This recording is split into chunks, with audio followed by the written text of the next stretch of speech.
Good morning. It's my last day with you here at the Hope for Hospitality. And I just want to share a personal story today on Friday. I got blessed to be able to do a second week with you, and I'm glad. And I want to share with you a time very early in my life, over 30 years ago, when I learned to trust God very reluctantly and out of a lot of poverty. I worked in a ministry in Buffalo, New York. I worked in the Seneca Babcock neighborhood downtown, and we worked with street gangs, kids with drug gangs and violence and ghettos. Worked all over the town, and we would get kids from a different neighborhood each day and bring them back in our vans to our teen club for a Bible study and a time to get to know them, try to reach them for God. And I was a rookie at this. I grew up in the suburbs. I grew up a church going kid. I didn't grow up living in the ghetto. I didn't know how things worked. And sometimes my naivety about how the city worked put me in some dangerous places. And one day I was driving on a side of town called the Fruit Belt. That's because all the streets are named after fruit trees. Apple Street, Cherry Street, you get it. And I stopped at an intersection. Now, let me just give you some context. Buffalo was in the middle of a drug war at the time.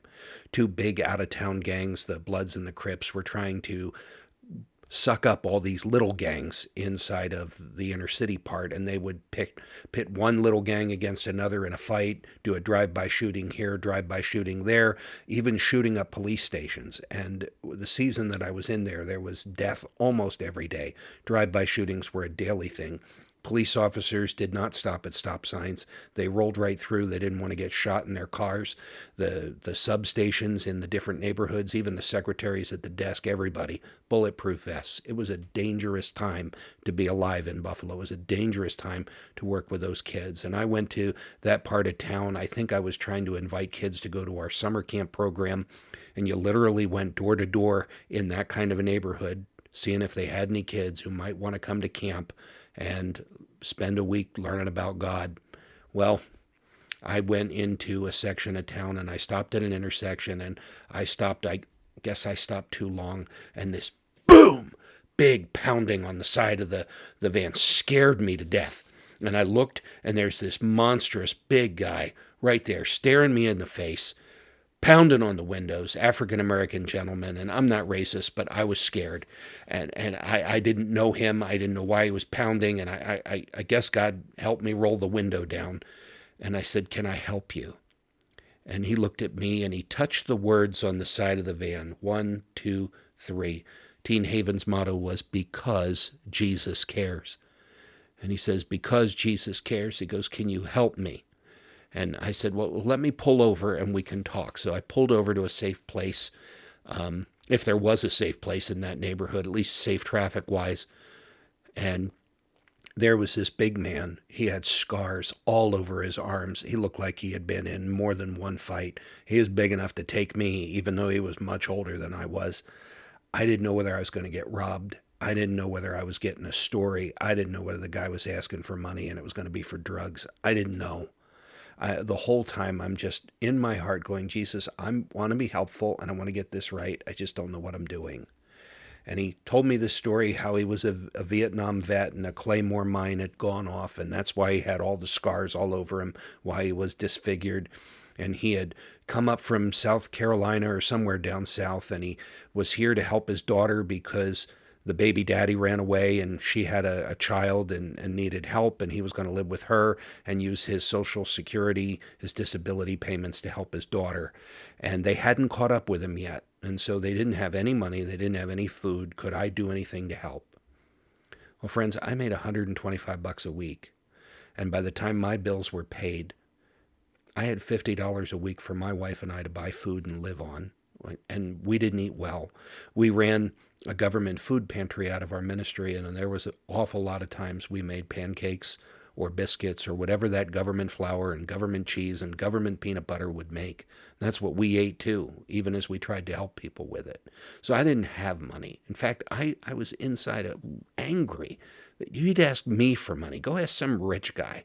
I'm here trying to love on some people, help some kids. I don't have any money. And you probably just want it for drugs. That was my thought. And I was prejudiced in my heart.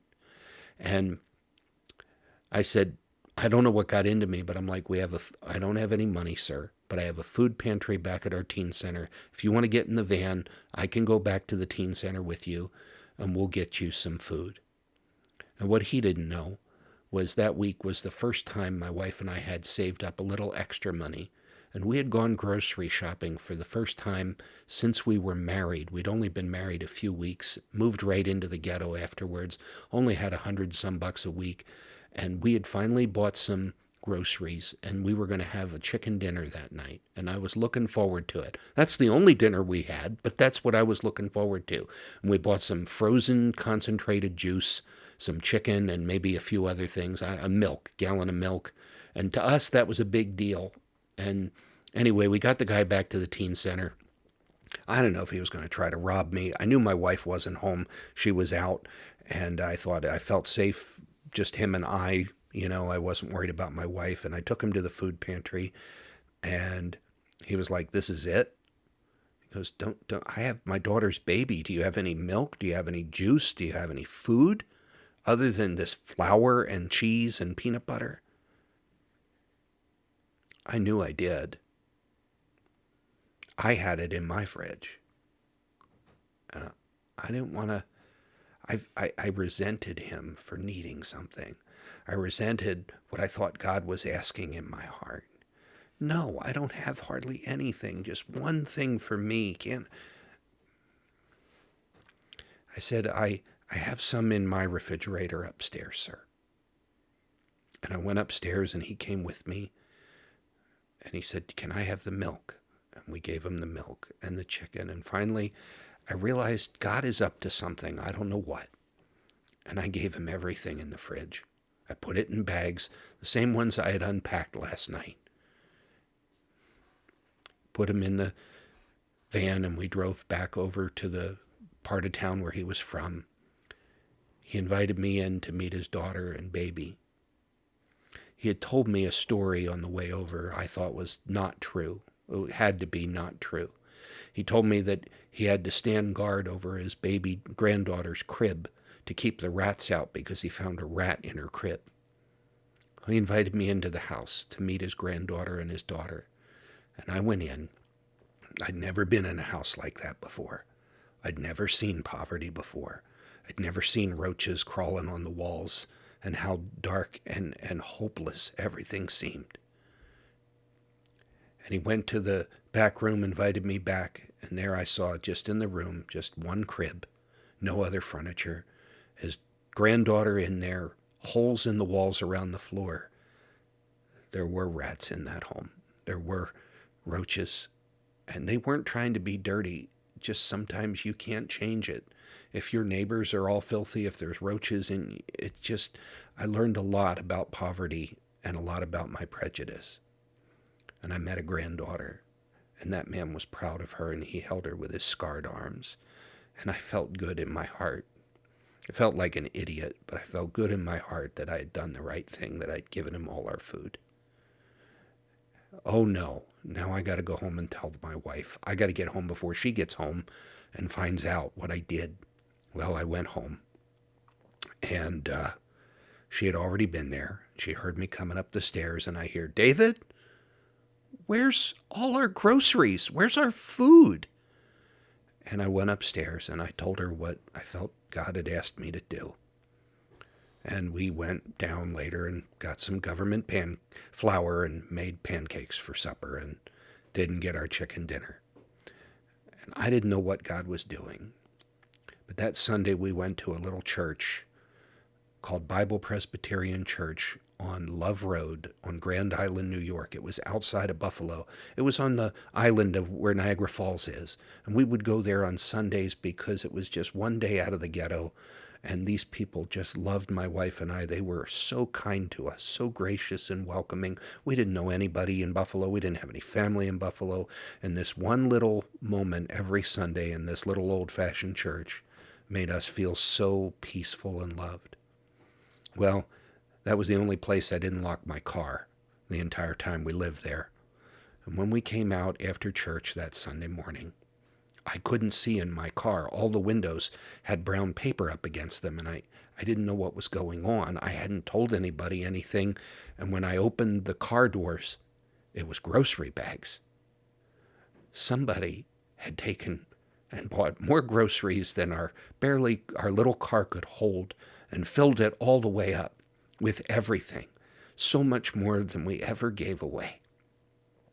God saw that, and God took care of us. Can I tell you this? God loves you, and you may have nothing. You may have one meal left in your fridge, and your neighbor has a need, and you may have very little, but you could do something. You may have not enough, but you have something to offer, even if it's your time or your talent, something you can do to help another person who is struggling. There's always somebody who has it worse, and we are far more rich than we know. God taught me something about humility. He taught me about being prejudiced against people in need.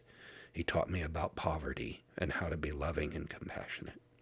And he taught me that he will supply for all of my needs. And can I share that with you today? God will love you. He will supply all of your needs. Keep your human compassion in the middle of everything. Keep the love of God. He'll bless you. He'll honor that. I've been doing it today now in the ministry called The Door that I run. God's given me one, and we've given away just in this past year over $500,000 in groceries. We've been able to feed 150-some thousand meals since I started here. And God keeps giving us more, and I have learned you can't outgive God. Keep giving it away. I hope you've been encouraged this week. I've been glad to share with you. The Lord, he loves you. He'll help you. If you want to find out more about the Door Ministry, what we do, you can look us up on the web. Some people did that the last time we had a series here. So check us out, and God bless you. It's been a privilege. I want you to be encouraged. Check us out, thedoorkids.com, and it's been great to be with you.